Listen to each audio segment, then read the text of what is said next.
ay magkakatipon para po sa salita ng ating Panginoon.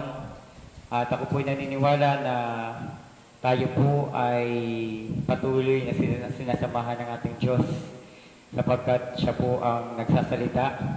Aaral ng salita ng ating Panginoon ay dumaloy po ang biyaya ng ating Panginoon, biyaya na sasangkap sa ating pong pagiging predestinado ng Panginoon. Amen. So, as we continue, tayo po ay umawit muna. Punuin po muna natin ng pagsamba ang dahong ito. Awitin po natin, Blessed be the Lord God Almighty. Amen. Praise. Thank you, Lord. Hallelujah. Father in heaven, how we love you.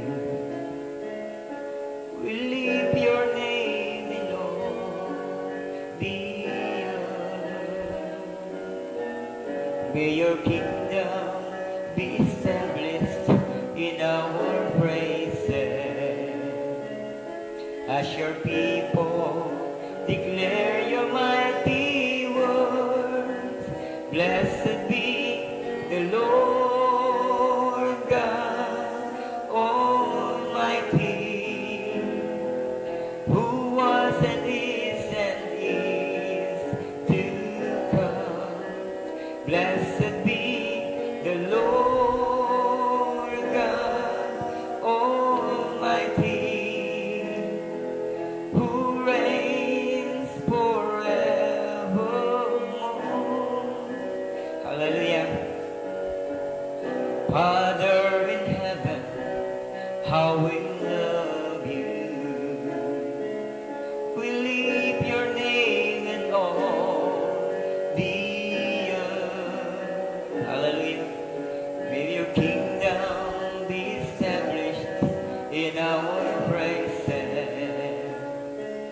As your people declare your mighty word, blessed be the Lord God Almighty, who was and is to come. Blessed be the Lord God Almighty, who reigns forevermore, who reigns forevermore. Amen and amen. Sa Diyos po ang papuri at pasasalamat. Amen. At sa isa po sa pinagpapasalamat sa ating Panginoon na tayo po ay hinadlan niya ng mga awitin sa ating mga labi upang magamit po natin upang sambahin ang ating Panginoon.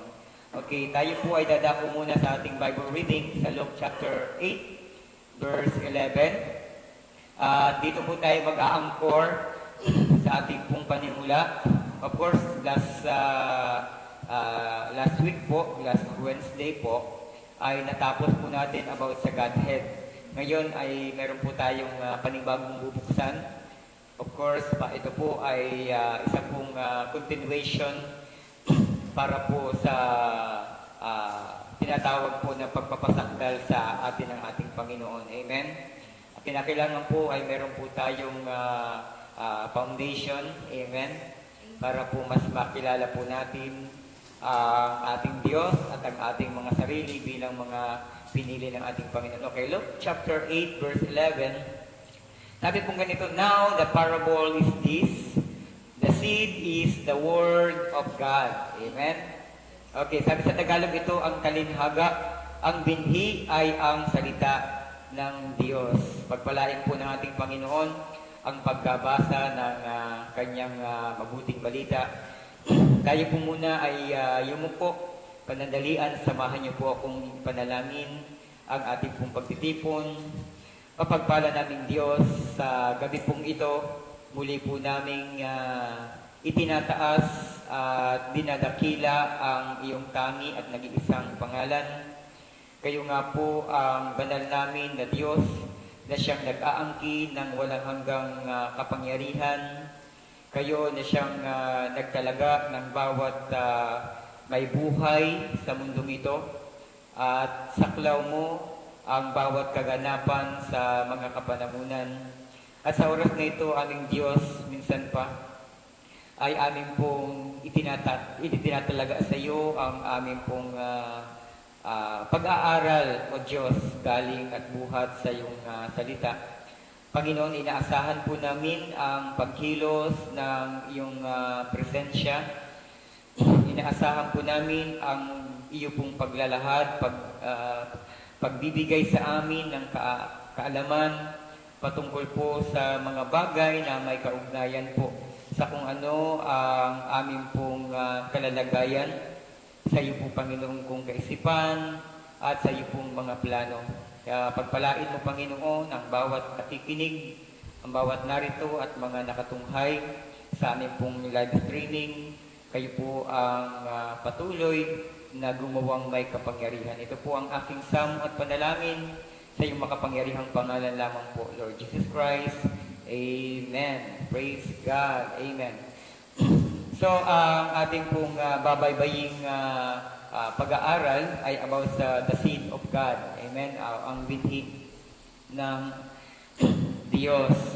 Amen. So, tandaan po natin at ito po ay isang kapahayagan na binubuo na tinatawag na kabuuhan ng disenyo ng ating Panginoon. Amen. At alaman po natin, sabi nga no, yung seed, no? Yung binhi na sinasabi po dito ay ang binhi ng salita ng Diyos. Amen? So, remember, the Word of God is like a seed. Planted it in our heart. Amen? So, ang salita daw po ng ating Panginoon, ito daw po ay kumakatawan sa isang binhi. At ito po ay itinatanim, no? Mismo ang Diyos po ang nagtatanim. Wala po tayong parte uli dito, no? Kasi ang Diyos po yung nagtatanim.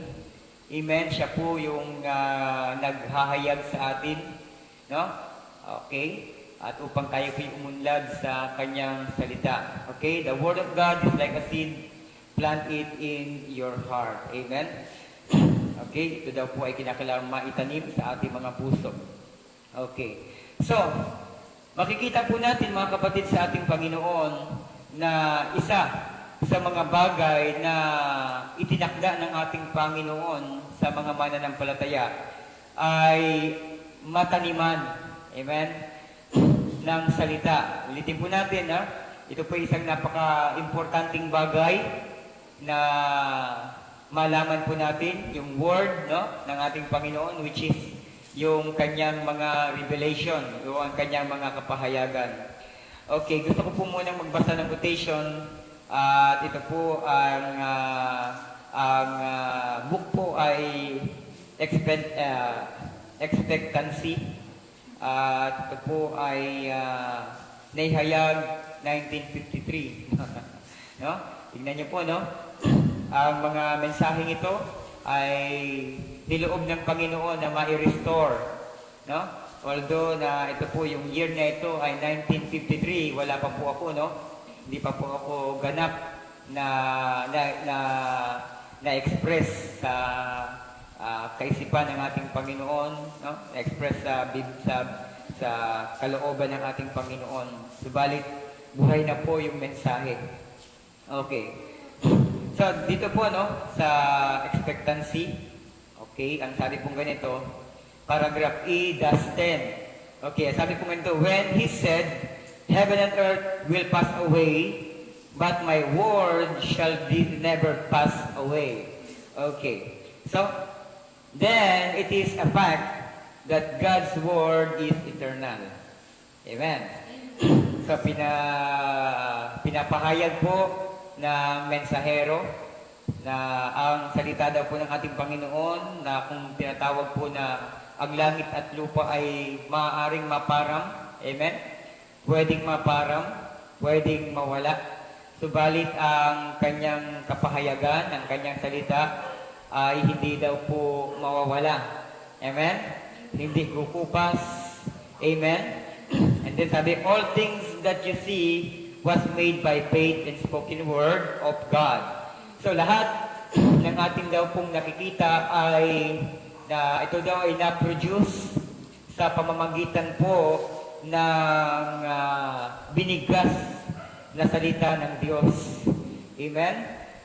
Kaya nga po mga kapatid sa Panginoon, maging ang kaganapan sa ating kapanahunan, na kinalalagyan, lahat po yan ay nabigkas, no? Mula sa dakila at makapangyarihang salita ng ating Panginoon. Okay. So, praise God.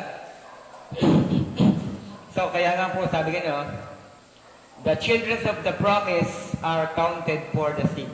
Okay. So, nilagyan ko po ng title ito, sa Romans chapter 9, verse 8, The children of the promise are counted for the seed. Okay. So, tandaan po natin, ang seed ay original seed ay ang word ng ating Panginoon. Amen? And the children of the promise, sino po ito? Ito po ang mga mananampalataya. Amen? Ng ating Panginoon. At sila daw po ang mabibilang, para po sa binhi. Amen. Romans chapter 9 verse 8, sabi po ito, that is, they which are the children of the flesh, these are not the children of God. So, sila daw po na mga anak sa laman ay hindi daw po sila ang mga anak ng Diyos. Amen? So, hindi daw po ito ibinibilang na anak ng Diyos, yung mga anak sa laman. So, kaya nga po kapatid, ilang ulit na po na sinasabi, marami na pong reference sa Biblia na yung ating pong katawang lupa, hindi po ito, ang inaaring ganap ng ating Panginoon, sapagkat we are, sabi na tayo po ay nasa flesh being. So, and again, sabi, these are not the children of God, but the children of the promise are counted for the seed. Subalit yung mga anak daw po sa pangako. Amen? So, alam naman po natin, pag sinabing anak sa pangako, ito po ay mga naitakda na. Amen? Naipahayag na. Naipangako na. Amen po ba? So, meaning to say, talagang ipinapakita po dito na naitakda na. Naipangako na yung mga anak, na maaaring lapatan at mataniman ng sinasabing binhi. Amen?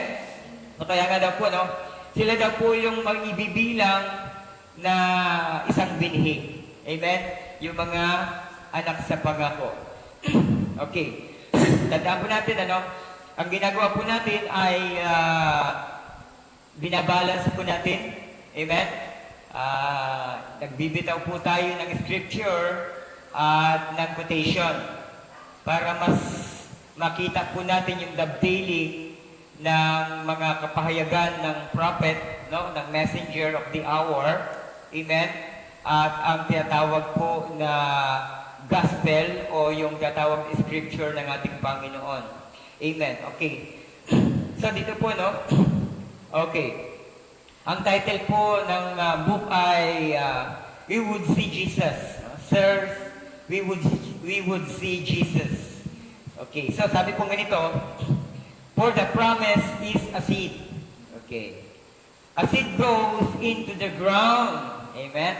Yung binhi daw po ay kinakailangang mailapat sa tinatawag po na lupa. And if it is a germatized seed, God life in it, it's bring forth its kind. So pag ang isang binhi, or rather ang mga binhi, ay may mahulog sa lupa at maitanim, sabi ganon, it's bring forth its kind. At palalabasin daw nito kung ano po daw po yung uri ng binhi na yaon. Amen? So alalahanin po natin, meron pong mga itinakda po ang ating Panginoon, no? Binhi ng Diyos at binhi ng serpiente o tinatawag na binhi ng kadiliman o kasamaan. Amen? Pero sabi nga na, kaya sabi, for by their fruits. Amen? For by their fruits, you shall know them. So, bakit kamo? Sapagkat it's bring forth its kind, no? Palilitawin, no? Pag naitanim, once na maitanim daw po yung binhi, palilitawin niya ang original o yung talagang nature, no? Ng binhing ito. Either it is coming from the Lord or from Satan. Amen? Dalawa lamang po yan na sinabi, binhi, no? Na sabi nga, midnight sower. So may nagtanim daw po ng binhi, at ito daw po ay sinasabi, consider as the tares, ano? Yung mga mapanirang damo. Amen. Okay, so it's bring forth its kind.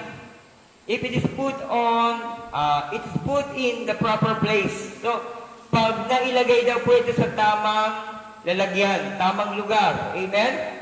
So, palalabasin, pag naitanim ang isang binhi, doon lang lalabas ang kanyang nature o ang kanyang uri. Amen po ba? So, kaya nga po mga kapatid sa Panginoon, alalahanin po natin, ulitin ko, yung seed po dito ay ang salita ng ating Panginoon. Okay, so, and Jesus said, the word of God was a seed a man sowed. Okay, so sabi daw po ng ating Panginoon, na ang salita daw po ng Panginoon, ng Diyos, ay isang binhi na naitanim. Amen? He was the man that sowed it. So siya daw po ang nagtanim ng salita because Jesus is the Word. Amen? Si Jesus po ay ang salita ng ating Panginoon at siya rin po yung nagtanim ng kanyang salita. And then, if the Word of God is the seed, and the seeds put in the proper condition, in a heart full of faith, sabi nga nun, is make every promise live. Amen? So, kung ang salita daw po ng ating Panginoon na bilang binhi, sabi nga nun, at yung seeds na ito ay malagay sa tamang kondisyon. Pag sinabing tamang kondisyon, ito po ay may proper na pamamaraan, no? Anong una? Bubungkalin yung lupa, amen? Lilinisin. Hindi basta-basta yung mga magtatanim, hindi basta-basta ito nagtatanim. Kinakailangan to, meron pong tinatawag na soil preparation. Amen po ba? Inihahanda po ang ground, yung lupa, amen? Upang maging mas maganda yung resulta, no? Ng binhi sapagkat ito po ay mabuting binhi. Amen? Sabi ganoon. Okay?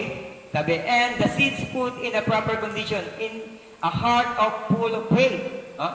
Sa tatawag na puso na punong-puno ng pananampalataya.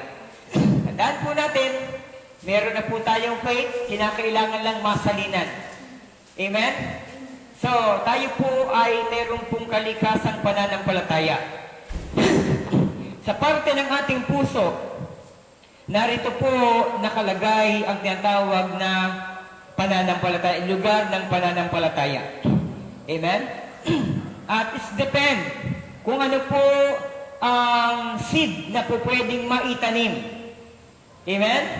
So, kaya nga po, hindi po lahat ng napapakinggang salita, no, ay tama. Amen? Kaya sabihin mong ito'y maitanim ng tama, in proper place. Amen? Kaya sabihin natin na ito po ay nasa good condition. Amen? Pero kung ito na naman daw po ay ang likas naman ng binhi na to ay hindi galing sa ating Panginoon. Amen? So, maaaring ito'y lumago, lumawa, subalit ito po ay walang pakinabang. Amen? Saan? Sa plano ng ating Panginoon. Oh? Amen. Although na meron pong layunin, may purpose din po yung natawag na binhi, no? Seed of discrepancy na sinasabi. Amen?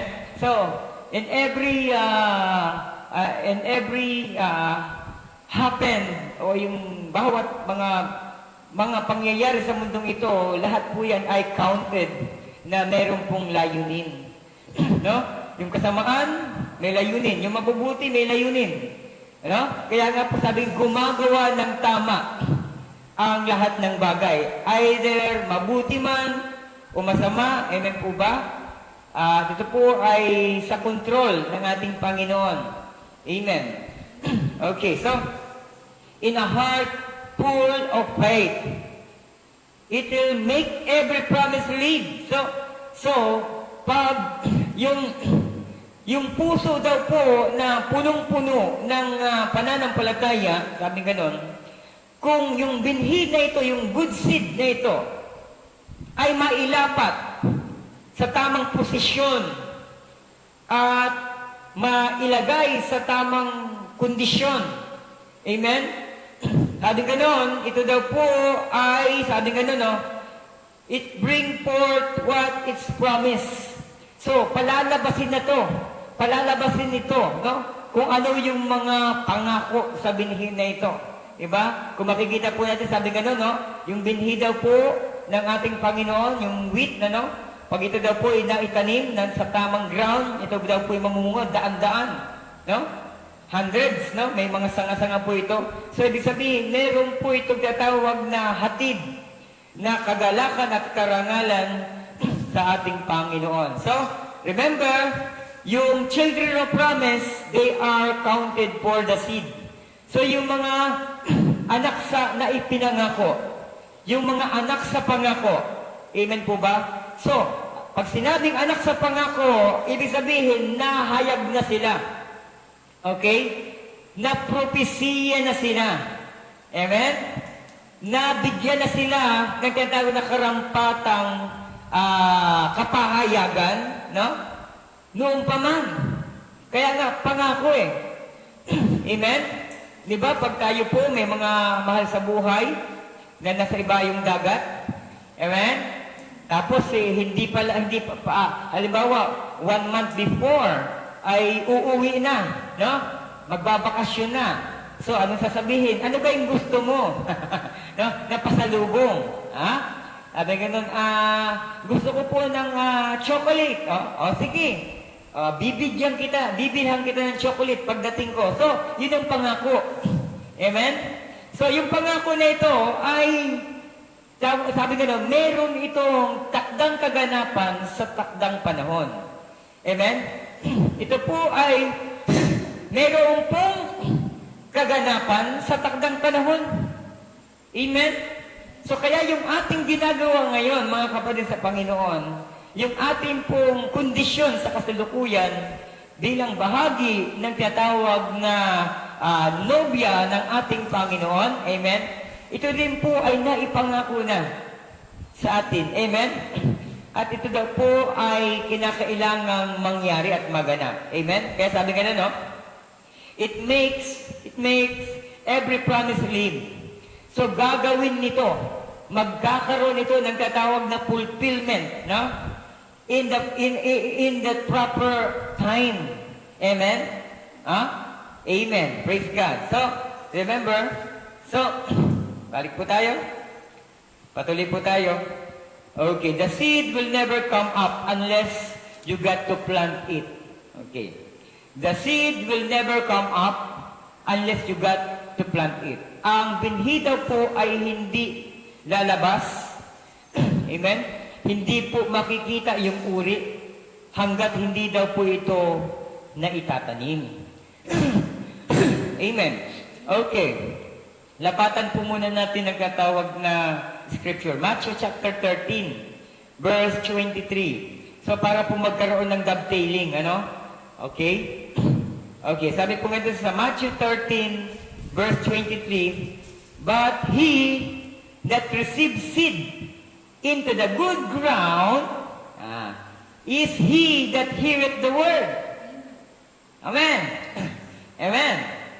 So, tandaan po natin, ito po yung nilapatan po natin ito ng subtitle, the seed will never come up unless you got to plant it. Liban lamang na ito ay iyong itanim. No? Okay. Hindi daw po lalabas, hindi daw po magkakaroon ng katawag na uri. Hindi mo madedesignate, hindi mo makikilala ang isang binhi unless na ito po ay yung itanim. Amen? Okay. So, but he that receives seed into the good ground. Remember, sa parable, yung good ground ay tayo. No? Ito po ay tao. Yung ground ay tao. Amen? At yung seed ay ang salita ng ating Panginoon. Tignan po natin. Okay. Dito po, meron pong parable dito na tinakda. Sabi nga na, but he that received, subalit siya na nakatanggap, past tense, seed into the good ground. Siya na may mabuting lupa na nakatanggap ng seed. Sabi ganon. Sabi ganon, he is that, heareth the word. Siya daw yung makakapakinig o makikinig ng salita. Amen? He that heareth the word. Siya na makapakikinig ng salita. Amen. So siya lang daw po, yung good ground. No? Amen? Kasi may parable po dyan, mamaya, no? Lalapatan po natin. And underneath, sabi, understand it, which also beareth fruit. So, siya lamang daw po ang makakarinig at didinig. At hindi lamang daw po makakarinig, kundi makakaunawa pa and understand it. Amen? So, ibig sabihin, hindi ito literal na lupa. Sabagkat kung ito ay, kung ang sinasabi ng ating Panginoon ay literal na lupa, ang lupa hindi makakapakinig, ang lupa hindi makakaunawa. Amen? Subalit makikita po natin dito na ibinibilang po na ground o taniman ng binhi ay ang mga anak ng Diyos. Amen? At sila lamang daw po yung makapakikinig at makakarinig. At sila daw po yung makakaunawa, which also beareth fruit. So, pakinig, nakaunawa, and afterward, anong sabi nga nun? Magbubunga. No? Sila daw po yung mamumunga, which also beareth fruit, and bringeth forth, amen, at lalago, some 100 folds, some 60, some 30. Okay? So, ibig sabihin mga kapatid sa Panginoon, may kanya-kanyang label o libel. May kanya-kanyang bahagdan. Amen po ba? Ang bawat ground o bawat puso ng mga mananampalataya. No? May mumunga daw po ng 100 folds, meron daw pong 60, at meron daw pong 30. Amen? So the point is, merong napakinabang ang nagtanim. Amen? So, kaya nga po, kinakailangan talaga na yung binhi ay maitanim. Amen? Kasi pag ang isang binhi ay naitanim sa isang Kristiyano o nahayag sa isang Kristiyano at sa loob ng 10 years at hindi pa rin namunga, ipapaputol ng Panginoon. Amen? So may parable po ang ating Panginoon doon. No? Sabi ganun, Panginoon, bakit wala pa rin itong bunga hanggang ngayon? Ang tagal-tagal na. Bakit wala pa rin bunga? Panginoon, puputulin na namin. Nakakasikip lang yan eh. Ha? Dito sa lupain mo. Anong sabi ng ano? yun ang sinabi ng tenant, ano? Pero anong sinabi po ng may-ari? Wag muna. Gawin natin. Lagyan natin ng pataba, fertilizer, alagaan natin, no? Diligan natin, no? Okay, wag lang grafted, i-graft. Kasi pag sinabing grafted, kaya mga kapatid, pag grafted trees, no? Ito po ay hindi po ayon sa kalooban ng Panginoon. No? Kaya ginagawa po ng mga science ngayon na grafted trees, ano? Yung bulaklak, no? Itinatanim doon sa sanga ng isang puno, namumunga, no? Nagbubulaklak, no? Grafted. Ipinagdidikit pag sinabing grafted, halimbawa, isang puno na isang uri ng puno, tapos susugatan, okay? Tatapyasan siya, tapos yung ididikit niya yung isang uri ng panibagong puno, no? At pag ididikit doon, no? Lalagyan ito ng tape, okay? Yung talagang ito po ay iingatan na hindi sisingaw, okay? Babalutin po ito at makikita po natin presto at lalago. Kasi yung mineral na nakukuha ng ugat na dinidistribute sa mga bark, no?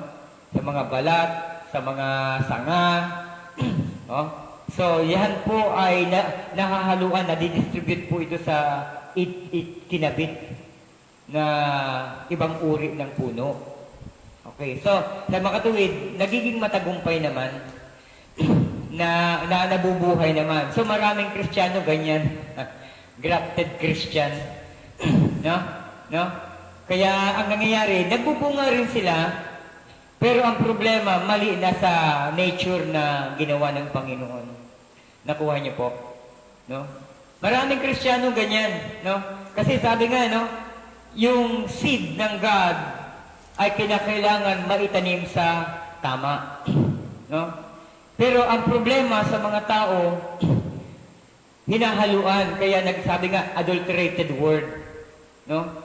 Yun na tawag na adulterated word. Pag ang isang salita ay nilapatan ng ibang aral, which is yung mabuting binhi, ay nilakipan at tinapyasan, nilagyan ng ibang uri ng seed o ng ibang uri ng puno. Amen? Mabubuhay po ito. Lalago po ito. Mamumunga po ito. Pero the problem is, wala na po sa original design ng Panginoon. Nakita niyo po? So, ganyan po yung grafted. Marami po na mga aral ngayon grafted. No? Kumukuha po sa mga tatawag na mga iba't ibang kapahayagan, no? Na bunga lamang sa tatawag na pag-aaral, intellectual, man-made knowledge and understanding. Amen. So maraming ganyan po sa ating pong pahuling kapanahunan. Kaya nga po, Laodicea, no? We are sabi na sa Laodicean Church Age po tayo ngayon, na ito po ang nangyayari na katotohanan, no? Kaya nga sabi ganun, ang ating Panginoon ay nasa labas na po ng maraming simbahan. Bakit kamo? Kasi yung aral po, o yung word, yung seed, no? Yung inaaral nga sa loob ng maraming mga simbahan ay grafted na. Amen? Ito po ay dinugtungan ng ibang uri na mga philanthropy, no? Mga philosophy, philanthropy yung ano pala yun, yung mga mayayaman na namimigay. Yung philosophy, no? Filosofiya, no? Hinahaluan nila ng filosofiya, no?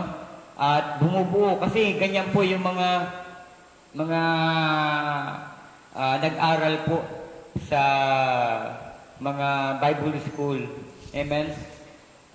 Sila po ay nag-ground sila sa Word. Pero ang problema po ay nagre-research sila, no? Ng mga aral based sa palalabasin nilang gusto na aral. No? Kasi ganyan po yan eh. Hindi mai-produce yung tama na disenyo sa aral, kundi ipinoproduce nila sa salita ng Panginoon according sa gusto nilang palabasin. No? Ganyan po yan. Maraming mga simbahan ganyan ngayon, no? Kaya nga nagkakaroon na datawag na na mga ng mga doctrine of men, no? Kaya pag sabing doktrina, natawag na dumadampot po sila, collective revelation, no? At ito po ay dinudugtong nila at base na lamang po ito sa tatawag na kung ano yung gusto nilang palabasin na sang-ayon, no? Doon po mailalapat sa kanilang pinapaniwalaang doktrina. Kaya nga nabuo yung tatawag na oneness doctrine. Kaya po nabuo yung Trinitarian doctrine. Kaya nabuo po yung mga tatawag na Baptist doctrine, no? Dahil nga po meron silang tatawag na standard. They are setting some standards, right? At hindi po na ipoproduce, no? Hindi po na ilalabas na ilalarawan ang tunay, no? Na nature ng binhi ng ating Panginoon, which is the original seed, no? Okay, so kaya nga po dito makikita po natin may dovetailing ito. Scripture and quotation, message of the hour. So para magkaroon po ng tawag na pagsasang-ayon, no? If magkakaroon ng magkukommune sila. Amen. So balik po tayo. At ang subtitle nito mga kapatid, the seed will never come up unless you got to plant it. Okay.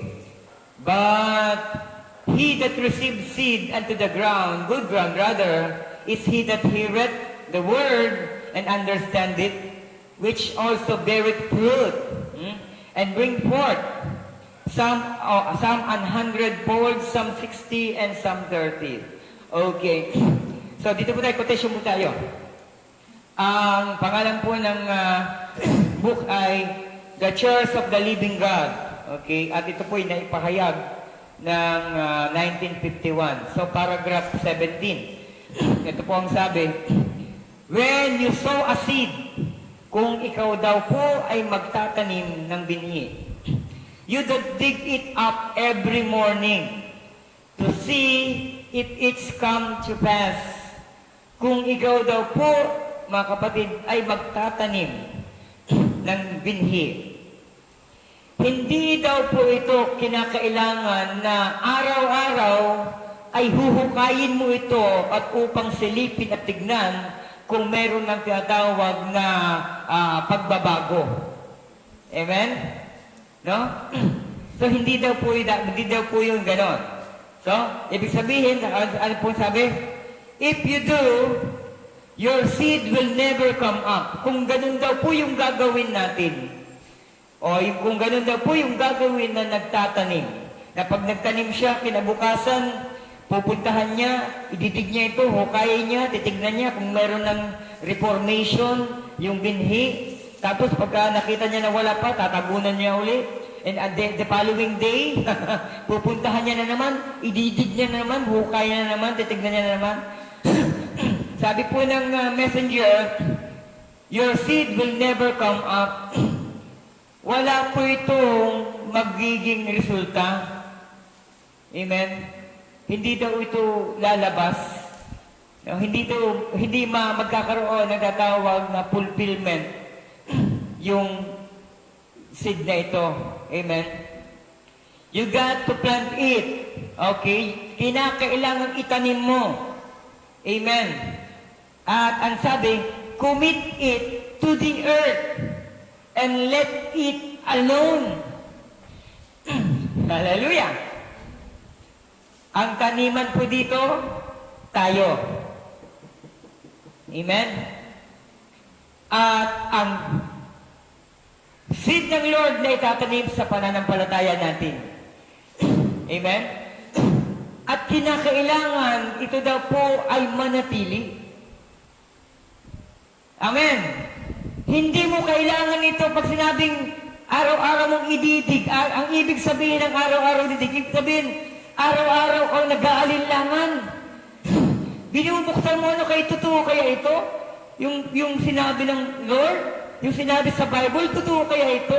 Araw-araw na mga araw-araw nagda-doubt, araw-araw nagkakaroon ng natawag na pag hindi pagsang-ayon. Ito po yung dinidig. Ito po yung kind of digging. Amen? Ito po yung uri ng pagdidig ng plant, ng seed ng Lord. Yung araw-araw, kaya, alam nyo kasi, kaya mo dinidig ito araw para, ano ba to? Totoo ba ito? Totoo ba yan? Kaya tinitignan. Kasi, alam mo kung bakit? Hindi ka naniniwala na may mangyayari sa salita. Kaya araw-araw, nagme-meditate ka at ang meditation ay, totoo kaya yung salita ng Panginoon na ito? Amen? Yun ang tatawag na everyday digging. Amen? Amen? Pero sabi po, commit it to the earth. Ipagkatiwala mo ito. Saan? Sa puso mo. Let manifest. And it's kind. Hayaan mo mangyari. Kung ano ang sinabi ng Panginoon, kung ano yung tatawag na nakatalaga, no? Yung tatawag na kabuuan, yung sustansya ng salita. Hayaan niyo daw ito na magkaroon, nagatawag na lumabas yung nature nito. Magmanifest. Pag sinabing lumabas ito, magmanifest ito. Ibig sabihin, may kaganapan. Amen? Sabing, commit it to the earth. Ipaubaya mo to. Huwag mo itong bibitawan, huwag kang mag-alinlangan. And sabi, and let it alone. Hayaan mo ito. Amen? Na mag-manifest sa puso mo, huwag mong hayaang mag-alinlangan ka. Pag sinabing let it alone, ibig sabihin, paniwalaan mo na ito. Thus saith the Lord. Amen? Pag sinabing let it alone, thus saith the Lord, paniwalaan mo ito. Huwag mong ididig daily in every morning. Dinidig mo ito, huwag. Pag every morning, ang ibig sabihin tiging araw-araw, para kang hindi ka naniniwala, wala kang pananampalataya sa salita. Hello? Amen? Kaya sabi po ng messenger, commit it to the earth. Amen? And let it alone. Amen? Sapagat magmamanifest yan in the perfect time. Amen? It's up to the nature. Amen? Ito daw po ay base sa tatawag na kalikasan. Anong kalikasan? Yung sustansya, base sa sustansya ng salita na naihayag sa iyo. No? Kung ito'y paniniwalaan pala natin, yung word, the original seed is the word of God. Kung ito ay hahayaan natin sa ating mga puso at hindi natin to tatawag na pag-aalinlanganan. Amen? Ibig sabihin, lalabas ang nature nito. Amen? Yung tatawag na sustansya ng word na ito. It's up to the nature. Nature ng ano? Nature yung tatawag na kahulugan ng word. Okay, God, to water it and to see that it produces. God, to water it and to see that it produces. Ang Diyos daw po ang magdidilig. Amen. Is that true? Sabi ganon.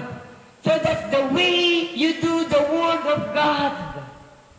So ganyan daw po ang dapat gawin natin sa salita ng Panginoon. Accept it in a good heart. Amen? Tanggapin daw po natin ito sa ating puso. Amen? At hindi lamang po basta-basta puso yung tatanggap, kundi yung tamat at mabuting puso. Amen ba? Hallelujah! Praise God! Accept it in a good heart. Amen. So, sister, tanggapin natin sa ating puso.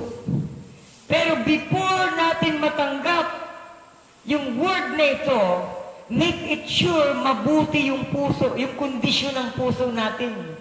Well prepared yung puso natin. Kinakailangan may preparasyon, nakahanda yung puso natin. Kaya good heart. Pag sinabing good heart, may preparation, nakahanda ka. Yung puso mo nakahanda para siguradong hindi kailanman mag-aalinlangan.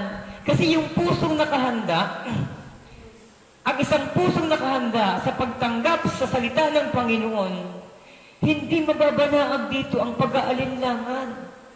Kaya nga good ground, good heart. Amen? Sabi, already fertilized. Already fertilized. Meron na daw po itong sangkap na pataba.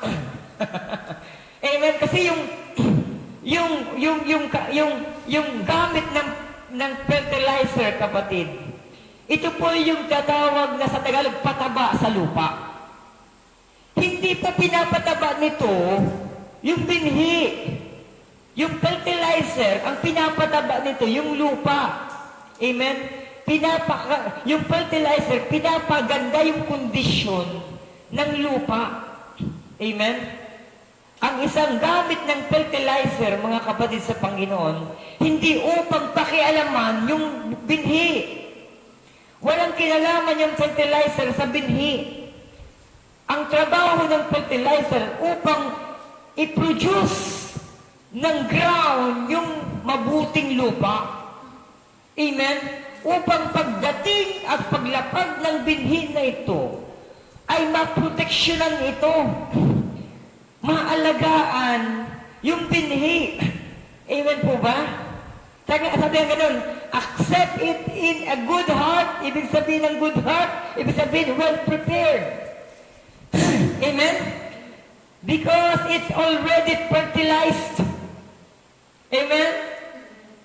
Na-i-prepare na, mga kapatid sa Panginoon. Kaya nga, ulitin po natin, ang aral po o salita ng Panginoon, kinakailangan po muna yung eye-opener. That is the first, necessary. Magkaroon ng preparation ang ating puso. Kasi pag nilapagan mo ito, natatawag ang misteryo ng Panginoon, hindi pa nga po alam yung ABC na sinasabi po ng prophet. Sabi gano'n, paano sila matututo ng algebra kung hindi pa nila alam yung ABC? So, ibig sabihin ng prophet dito, mga kapatid sa Panginoon, kinakailangan pong maihanda muna yung kaisipan at puso ng isang predestinado. Oo, tatanggap yan. Alam niya yung tinig. Alam niya yung salita. Alam niya talaga yung nature, yung voice ng God. Kasi sabi ng Panginoon niya, my sheep hear my voice. Amen. Pero remember this. Pag ang isang eaglet, although na pag yan ay lumabas sa shell, although kakain niya ng solid food, pero expected mo hindi pa yan makakalipad, hindi pa yan makakalakad ng tama. Pero kinakailangan niya na kumain ng tatawag na tamang salita. Amen. So ganito po tayo mga kapatid sa Panginoon. Kaya po yung mga kapatid, yung mga natuto po sa mga malalalim agad na word ng Lord, hindi po ako doon, against doon. Kasi lahat tayo dadaan tayo doon. Pero in my own experience, dito mismo na simbahan, nung nakilala natin yung message of the hour, baba ng mga malalalim. In other words, maraming mga kapatid tayo ang nabaklas. Maraming mga kapatid tayo ang nawala. Bakit kamo? Hindi nila nasangkapan ng tamang pangunawa yung mga binibigkas na mga mystery. Kaya ang nangyari, napagkamalan tayong mga kulto. Napagkamalan tayong mga naligaw na.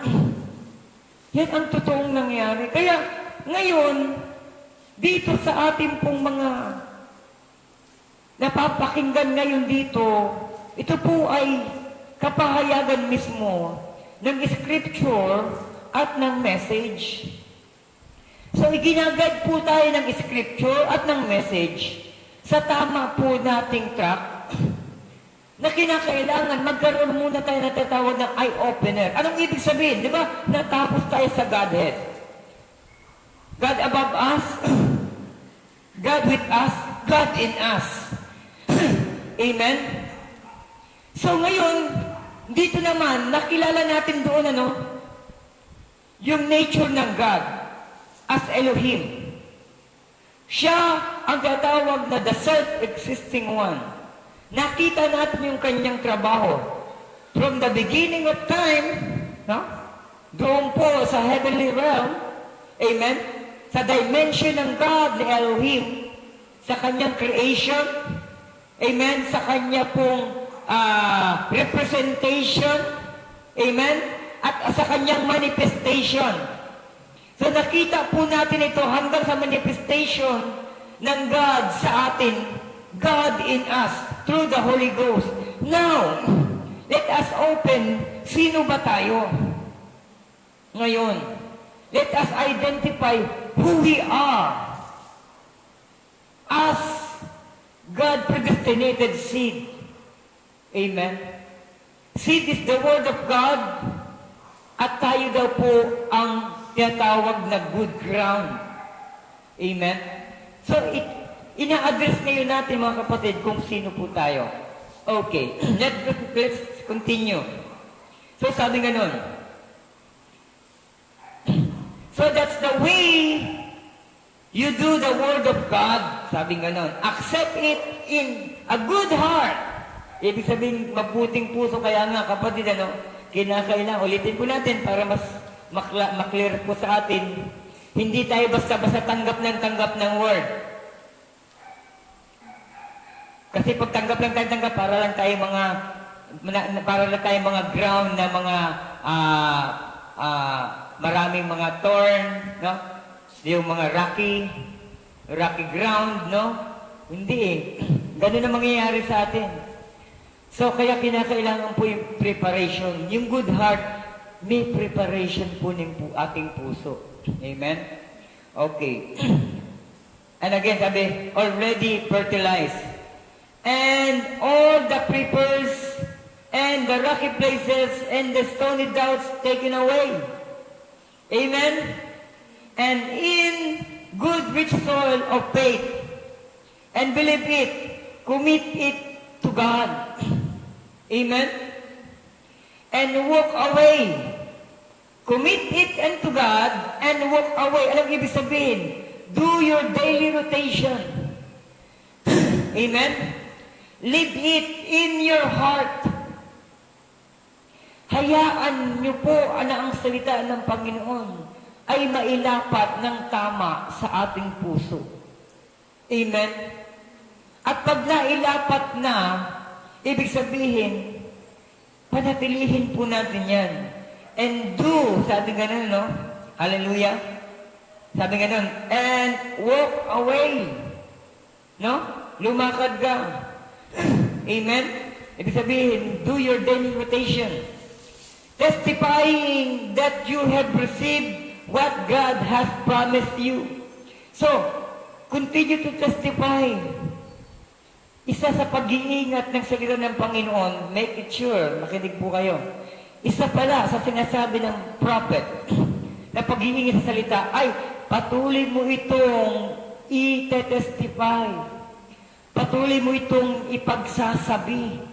Patuloy mo itong ipapahayag. No? Yung ano? Yung salita. Amen? Testifying that you have received what God has promised you. And He is the high priest of your confession. Amen? So, siya yung Diyos, no? Siya yung Diyos at priest. Sabi ganun. Na, sabi ganun, no? Siya daw yung confession daw po natin. Amen? To make right anything that you confess that He has done. So, siya yung magtatrabaho. Amen? Bilang priest, siya po yung gaganap, siya po yung magmamanifest regarding sa kung ano yung pinapatotoo mo buhat sa mga pangako niya.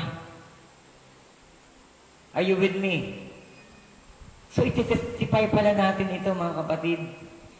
Yung mga natatanggap po natin, kaya mayroong, praise God, mayroon po tayong testimony. No? Amen? Amen. Praise God. Okay, so, ating ganun. To make right anything that you confess that He has done. Ha? Na kung ano ang kanyang ginawa. That's the gospel. Sabi ganun. Now, the gospel isn't only the word. So, yung Ebanghelyo daw, hindi lamang ito basta-basta lamang salita. Amen? Kaya sabi, the seed will never come up unless you got to plant it. Remember, mga kapatid sa Panginoon, ang salita po ng ating Panginoon ay buhay, makapangyarihan. So, kinakailangan tayong mga mananampalataya ng salita, amen? Kinakailangan alam natin ang positioning. Alam natin ang tinatawag na tamang lapat sa salita. Kung gusto natin yung good result, amen? Kung gusto natin ma-experience yung word, amen? Yung word ng Lord, kinakailangan alam nating maihanda ang puso natin. Amen ba? Kinakailangan alam mo na iposisyon sa tamang lapat ng pinapaniwalaan mo ang salita. Amen? Upang mabuhay ang salita. Kasi maraming Kristiyano na, 20 years, hindi pa rin, mahina pa rin ang pananampalataya. No? Hindi pa rin. Bakit ka mo? Kasi walang bunga. Kaya, ang isang Kristiyano walang bunga, nananatili pa rin sa lumang pag-uugali. Kaya hindi nagbubunga. Although na napakaraming beses na nataniman ng salita, pero dahil nga hindi tama yung puso, hindi maidapat ng tama yung salita, which is walang manifestation ng tamang salita. Amen? Kaya yung sinasabi nga po, no, yung seed daw po na nanaglag sa mga rocky places, stony places, ito daw po yung mga tatawag mga doubters. Ito yung mga Kristiyanong mga hindi naniniwala, ay mga nag-aalinlangan. Amen? Kaya napakainam, mga kapatid sa Panginoon. May preparation talaga ay yung puso natin. Saan yan? Sa tamang lapat ng salita, yung tamang kalakaran, yung tamang standard ng tinatawag na eye-opener ng salita. Amen? So, purihin po ng ating Panginoon.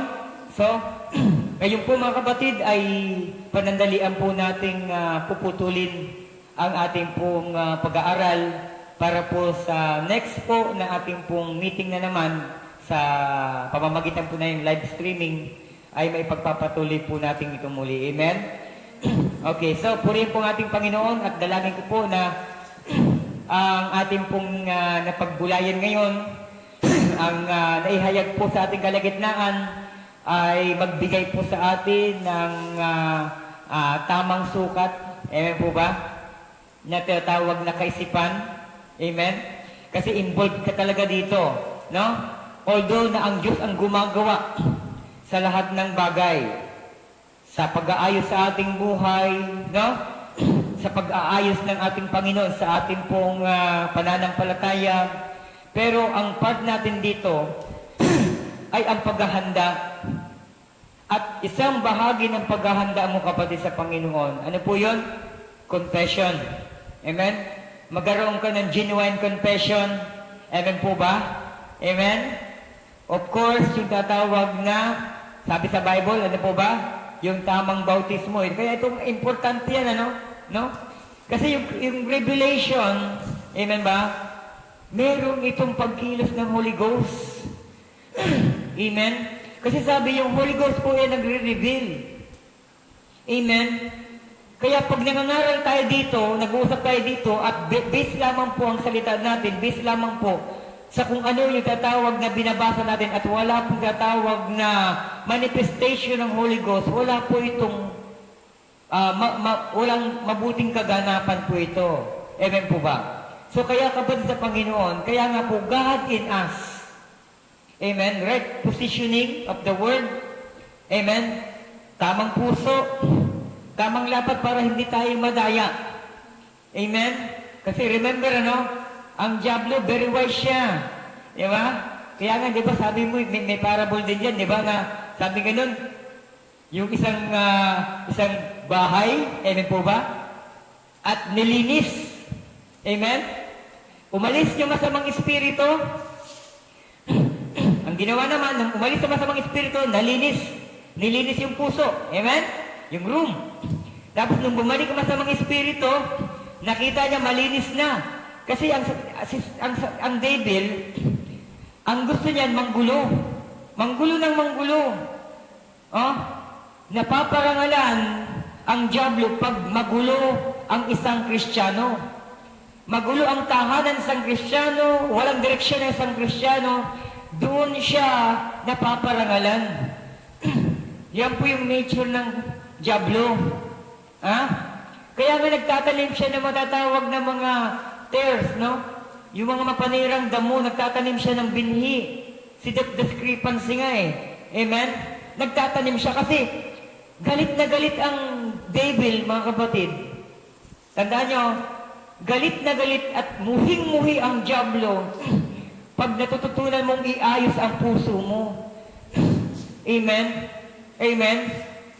Pero yung pag-aayos ng puso natin, of course, in preparation sa seed ng ating Panginoon, hindi po yung seed ng serpiente. No? Amen? So kaya kapatid sa Panginoon, tayo po yung good ground. Amen? At yung good ground, sabi ganon, ito daw po ay already fertilized. Amen?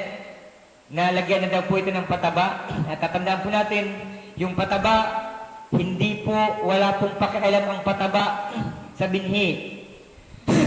Ang nature po, ang trabaho po ng fertilizer ay patabain yung lupa. Amen? Pagandahin yung kalikasan ng lupa. Amen po ba? In preparation po sa binhi. Amen? So purihin po ang ating Panginoon. At tayo po ay yumuko at manalangin. Dakilang Diyos, nagpapasalamat po kami sa mga kapahayagan na inyo pong niloob na marinig po namin sa aming kalagitnaan. Thank you, Lord, for the revealing of your word, O God, na nalaman namin, Panginoon, na isa pong parte o bahagi namin o koleksyon namin sa iyo, Panginoon, ay kami po ay bilang mabuting lupa, Panginoon. At tamang lupa, O Diyos, na kung saan ay lalapatan ng iyo pong binhi, Panginoon. o ang iyo pong word, O God.